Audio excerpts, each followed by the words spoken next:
ये दुनिया इतनी बड़ी और कॉम्प्लेक्स है कि इंसानों के मन में आखिर चलता क्या है, किसी को पता नहीं लगता। लेकिन वो लोग जो पब्लिक सेक्टर में काम करते हैं, जैसे कि ज़ोमैटो, स्विगी या फिर रैपिडो राइडर्स, ये लोग हर दिन कई सारे लोगों से मिलते हैं। एंड इनकी लाइफ में कभी ना कभी एक दिन ऐसा आता है जिसमें इनकी एक ऐसी सिचुएशन बन जाती है जहाँ पर इनको नहीं पता होता कि करना क्या है। ऐसा ही कुछ होता है साउथ कोरिया में एक टैक्सी ड्राइवर के साथ, जब उसने एक अनजान पैसेंजर को पिकअप करते समय ये देखा कि उस पैसेंजर के बैग से, सूटकेस से खून बह रहा है। उस टैक्सी ड्राइवर को कुछ पता नहीं लगा कि उसको करना क्या चाहिए। He had no idea how to react.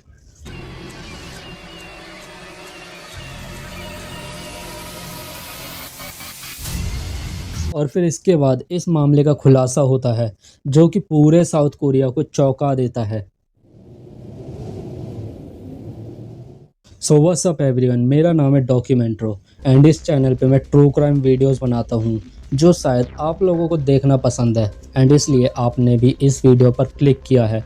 अगर आपने अभी तक मेरे चैनल को सब्सक्राइब नहीं किया है तो मैं आपसे जस्ट इतनी सी ही रिक्वेस्ट करना चाहूँगा कि इस चैनल को प्लीज़ सब्सक्राइब कर दीजिएगा, क्योंकि मैं और भी ऐसी ही वीडियोस डालता रहता हूँ। तो शुरू करते हैं आज की video. South Korea's most horrifying psycho killer.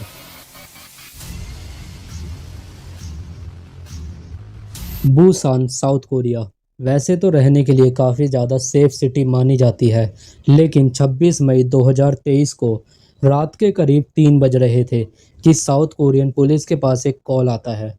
Call पे जो इंसान बात कर रहा था उसकी आवाज़ को सुनकर ये पता लग रहा था कि वो किसी वजह से डरा हुआ है।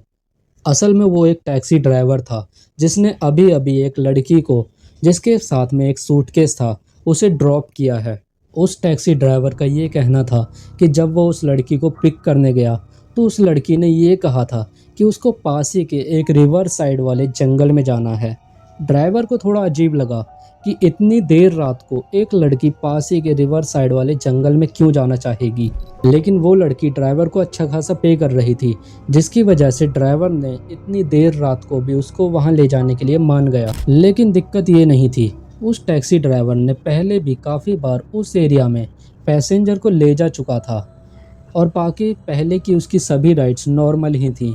हालांकि ये राइड भी उसकी नॉर्मल ही थी, लेकिन बस तब तक जब तक वो लड़की उस टैक्सी में बैठी हुई थी, क्योंकि इसके बाद उस टैक्सी ड्राइवर की ये रात किसी बुरे सपने से कम नहीं होने वाली थी।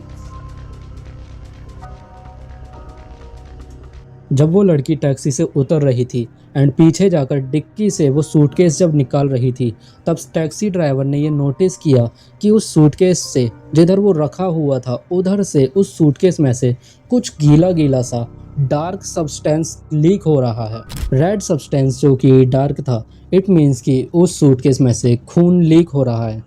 उस लड़की को देखकर बिल्कुल भी ऐसा पता नहीं लग रहा था कि वो कुछ गलत काम कर सकती है एंड इसलिए ही उस टैक्सी ड्राइवर ने भी उस लड़की के सामने कुछ ऐसे प्रेटेंड किया कि उसको इस बारे में कुछ नहीं पता, उसने वो डार्क सब्सटेंस कभी देखा ही ना हो। और फिर जब वो लड़की उस टैक्सी से दूर चली गई, इट मीन्स कि वो वहाँ से जंगल की साइड जाने लगी, तब उस टैक्सी ड्राइवर ने जल्दी से पीछे जाकर डिक्की में टॉर्च जलाकर देखा उसी रेड से सब्सटेंस को, जो उसे अंधेरे में थोड़ा गीला गीला दिखाई दे रहा था। लेकिन अब जब उसने टैक्सी में पीछे की डिक्की में टॉर्च जलाकर देखा तो वो सब्सटेंस खून निकला। इसका मतलब उस सूटकेस में उस समय जो भी था वो कोई सामान तो बिल्कुल भी नहीं था, because hidden inside was the mutilated body of a woman. इसके बाद उस ड्राइवर ने वही किया जो वहां पर प्रेजेंट हर कोई इंसान करता। उस ड्राइवर ने जल्दी से साउथ कोरियन इमरजेंसी सर्विसेज 112 को डायल कर दिया एंड होपफुली पुलिस ने भी इस खबर पर तुरंत एक्शन लिया। पुलिस की पूरी टीम उस जगह पर पहुंच गई जिधर वो लड़की गई थी एंड पुलिस को वहां पर उस जगह पर इंसानी मांस के कटे हुए टुकड़े मिले, छोटे छोटे टुकड़े जिन्हें किसी चाकू से फ्रेशली काटा गया था। वो जगह एक परफेक्ट स्पॉट थी किसी भी बॉडी को डंप करने के लिए, क्योंकि वहाँ पर ज़्यादातर समय अंधेरा ही रहा करता था।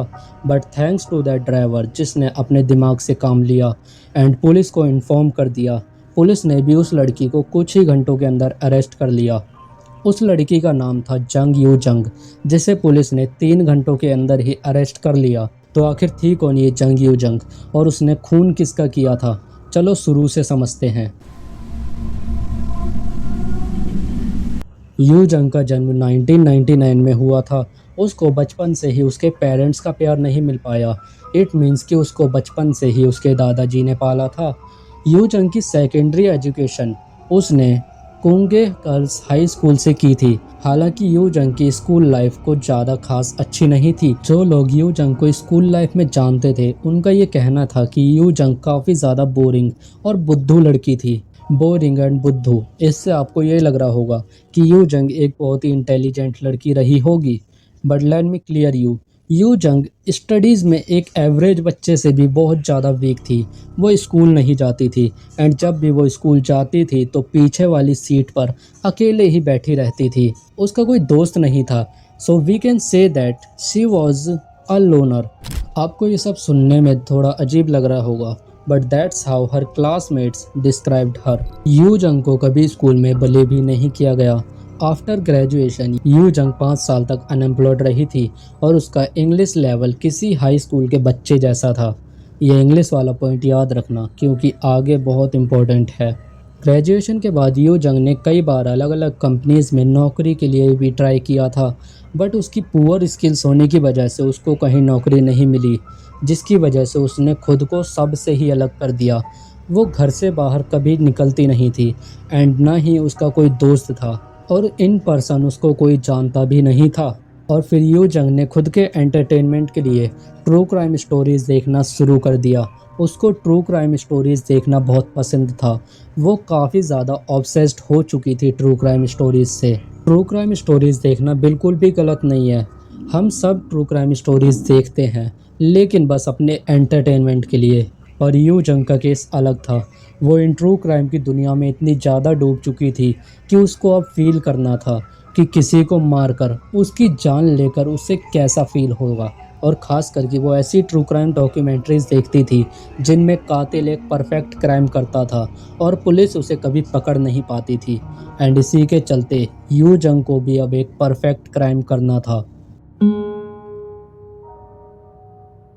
यू जंग ने एक ट्यूटरिंग ऐप पर अपनी प्रोफाइल बना ली जहां पर अलग अलग टीचर्स अलग अलग सब्जेक्ट पढ़ाते हों। सो बेसिकली ये ट्यूटरिंग ऐप टीचर्स को पेरेंट्स से जोड़ता था। बाय द वे मेरी यूट्यूब से अभी कोई अर्निंग नहीं होती, जिसके चलते मैं खुद भी अभी होम ट्यूशन्स पढ़ाता हूँ। So back to the story. Yu Jung ने उस ऐप पे खुद को एज अ पेरेंट प्रेटेंड किया जिसको अपनी 14 साल की बेटी के लिए एक इंग्लिश टीचर की नीड है। तो इसके लिए यू जंग की बात एक 26 साल की टीचर जिसका नाम किम था उससे होती है। उन दोनों की बातें होती हैं एंड बातों ही बातों में यू जंग किम से पूछती है कि क्या तुम अकेली रहती हो? तो किम इसके लिए हाँ कर देती है। और फिर यू जंग पूछती है कि क्या उसकी 14 साल की बेटी किम के अपार्टमेंट में आके पढ़ सकती है? तो किम इसके लिए भी हाँ कर देती है। और फिर वो बात करके 26 मई को किम के अपार्टमेंट पे ट्रायल फिक्स कर देते हैं। किम एक काफ़ी पैशनेट टीचर थी एंड वो अकेले रहा करती थी, पर फिर भी उसने अपने अपार्टमेंट पे ट्यूशन पढ़ाने के लिए हाँ कर दिया। लेकिन उसको ये नहीं पता था कि वो अपनी मौत को न्योता दे रही है। 26 मई 2023 यू जंग अपनी ही बेटी बनकर किम के अपार्टमेंट पे जा रही थी। आप इस सीसीटीवी फुटेज में देख सकते हैं कि यू जंग ने कहीं से एक स्कूल यूनिफॉर्म अरेंज कर ली एंड वो सच में एक 14 साल की बच्ची लग रही है क्योंकि उसने इस मर्डर को करने के लिए अपने बाल तक काट लिए थे ताकि वो एक 14 साल की बच्ची लगे। 26 मई को लगभग 5:30 बजे यू जंग किम के अपार्टमेंट पे पहुंच गई थी और किम ने उसको इनवाइट भी कर लिया क्योंकि यू जंग एक सच में 14 साल की बच्ची लग रही थी, जिसकी वजह से किम को उस पर जरा सा भी शक नहीं हुआ। घर में घुसते ही यू जंग ने किम पर हमला करना शुरू कर दिया। ये हमला इतना ज़्यादा क्विक एंड सडन था कि किम को संभलने का मौका ही नहीं मिला। यू जंग ने किम के गले और चेस्ट पर 20 से भी ज़्यादा बार चाकू से स्टैब्स किए और इतना ही नहीं, किम के मर जाने के बाद भी यू जंग उसको मारती रही। इसमें सबसे ज़्यादा शॉकिंग बात यह थी कि यू जंग वहाँ से भागी नहीं बल्कि वो बहुत ज़्यादा काम थी एंड उसने अपने एविडेंस को मिटाने की सोची। यू जंग बहुत ही कामली उस अपार्टमेंट से बाहर आती है एंड वो पास ही के एक सुपरमार्केट में जाती है। वहाँ से वो नाइफ, ग्लव्स एंड कुछ प्लास्टिक बैग्स बाय करके फिर से किम के अपार्टमेंट में वापस आती है। एंड देन थोड़ी देर रुकने के बाद वो अपने घर जाती है। वहाँ से एक सूटकेस लेकर आती है। It clearly shows the thinking of a psycho killer. वो वहाँ से बिना डरे घर से अंदर बाहर आ जा रही थी। उसकी इस फुटेज में हम देख सकते हैं कि यू जंग को अपने किए पर जरा सा भी पछतावा या डर नहीं है, बल्कि वो बहुत ज़्यादा खुश दिख रही है। एनीवेज देन उसने किम की बॉडी पार्ट्स के अलग अलग टुकड़े किए, छोटे छोटे टुकड़े करके उनमें से कुछ को प्लास्टिक बैग्स में भरकर पास ही के एक कूड़े गाड़ी में फेंक आई और कुछ को उसने सूटकेस में भरकर पास ही के एक जंगल में, रिवर साइड जंगल में फेंकने की सोची। इसलिए उसने टैक्सी वाले को देर रात में बुलाया और फिर इसके बाद जो हुआ वो तो हमें पता ही है। आप इस सीसीटीवी फुटेज में ये देख सकते हैं कि यू जंग ने किम के कपड़े पहन रखे हैं। इसका मतलब ये नहीं है कि यू जंग के कपड़े गंदे हो गए हों इसलिए उसने किम के कपड़े पहने हैं, बल्कि यू जंग को एक साउथ कोरियन मूवी बहुत ज़्यादा पसंद थी जिसका नाम वाचा था। उस मूवी में बेसिकली होता ये है कि एक लड़की दूसरी लड़की को मार डालती है और फिर उसकी आइडेंटिटी चुरा लेती है। इट मीन्स कि वो उसको मारने के बाद उसकी ही लाइफ जीने लगती है। एंड ऐसा ही कुछ यू जंग भी करना चाह रही थी। उसने किम को मारने के बाद उसकी आइडेंटिटी चुराने की कोशिश की बट वो पकड़ी गई। एंड अरेस्ट होने के बाद किम ने काफ़ी सारे झूठ बोले ताकि वो इस सज़ा से बच जाए, लेकिन आखिर में उसको लाइफ सेंटेंस की सज़ा सुनाई गई। 묻지마 범죄라고 얘기를 하지만 사실 그건 왜 अब मैं आपको एक इंटरव्यू दिखाना चाहता हूँ जिसमें यू जंग अपने किए के लिए सॉरी बोल रही है, लेकिन उसके सॉरी में बिल्कुल भी डर या रिग्रेट नहीं आ रहा। 없습니까? 피해자와 유가족분들에게 전 진심으로 죄송합니다. तो ये थी आज की वीडियो एंड आई होप आपको ये वीडियो पसंद आई होगी। तो प्लीज़ इस चैनल को सब्सक्राइब कीजिए एंड इस वीडियो को अपने कुछ फ्रेंड्स के साथ भी शेयर कर सकते हैं। एंड मैं मिलूँगा आपसे नेक्स्ट वीडियो में। बाय।